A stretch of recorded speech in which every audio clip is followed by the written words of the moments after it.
In today's video notes, we're going to look at the fight over the ratification of the United States Constitution. Federalist versus Anti-Federalist. Once the new U.S. Constitution was approved in September of 1787, the next task was to get it ratified by the states. The word ratified means approved. So the word ratified means to get something approved. In order for the Constitution to be ratified, 9 out of the 13 states had to approve the document. But even with all the compromises that got the Constitution approved, there was still disagreement over the document. So in order for the Constitution to be ratified, which means approved, 9 out of the 13 states had to vote yes. Because of these disagreements, 2 factions or groups formed. Anti-Federalists were opposed to the Constitution, and the Federalists supported the new Constitution. So the Anti-Federalists were against, and the Federalists were for the new Constitution. Now, if you look at this map, this shows you where the Federalists and Anti-Federalists had their support.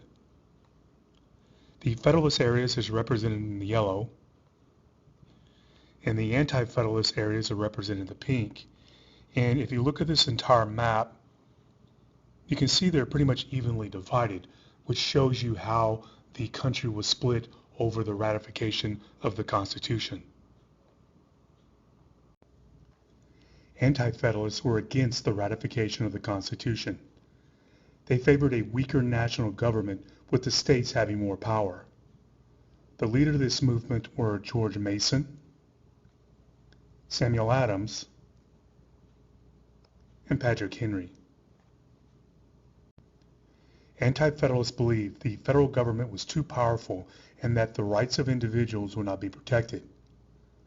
They said a Bill of Rights was needed to be added to the Constitution in order for individual rights to be protected. So the only way Anti-Federalists were going to support this new Constitution was if a Bill of Rights were added to it. Anti-Federalists also believed the legislative and executive branches had too much power and they could not be held accountable for their actions. They also thought that the Supreme Court would overturn the decisions of state courts. So the Anti-Federalists thought this new national government under the new Constitution was too strong.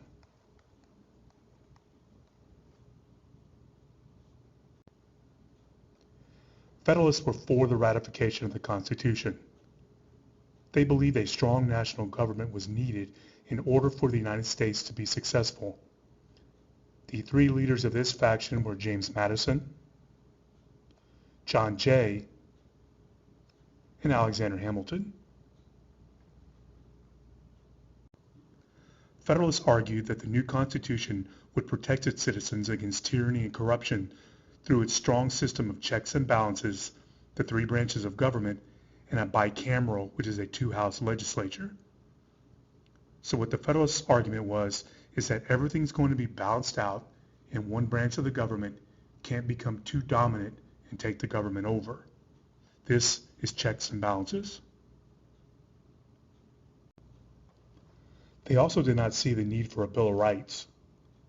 It was believed that between the national constitution and state constitutions, the people's rights would be protected.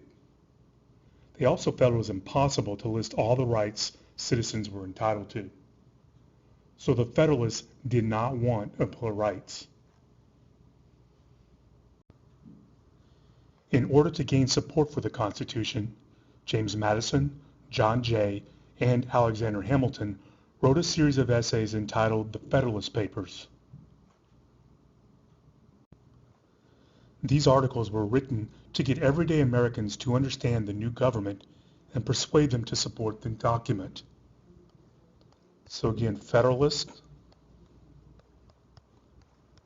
were for the new, stronger Constitution. The Anti-Federalists had their own series of essays entitled the Anti-Federalist Papers. They contain warnings of dangers from tyranny that weaknesses in the proposed Constitution did not adequately provide against. They also pushed for a Bill of Rights.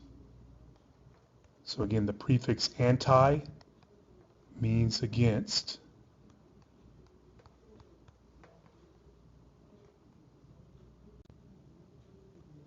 This insistence on a Bill of Rights eventually paid off for the Anti-Federalists. In order to get the support from the Anti-Federalists, Federalists agreed that a Bill of Rights would be added to the Constitution once it was ratified. And here's the headline from a newspaper in Philadelphia. It says, Congress adds a Bill of Rights to the federal Constitution. Even though the Constitution was approved on September 17, 1787 at the Constitutional Convention, it was not ratified by 9 of the 13 states until June of 1788. This officially established the Constitution of the United States.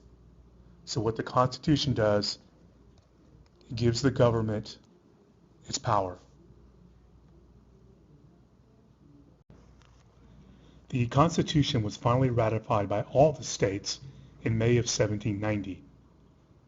So after officially gaining its independence in 1783, then throwing out the Articles of Confederation in 1787, the new plan of government for the United States was finally in place. Under the new Constitution, on April 30th, 1789, George Washington was sworn in as the first President of the United States. And here you see George Washington taking the oath of office to the presidency of the United States. The United States was now governed by a new, stronger Constitution which would be able to change as the country and the world changed.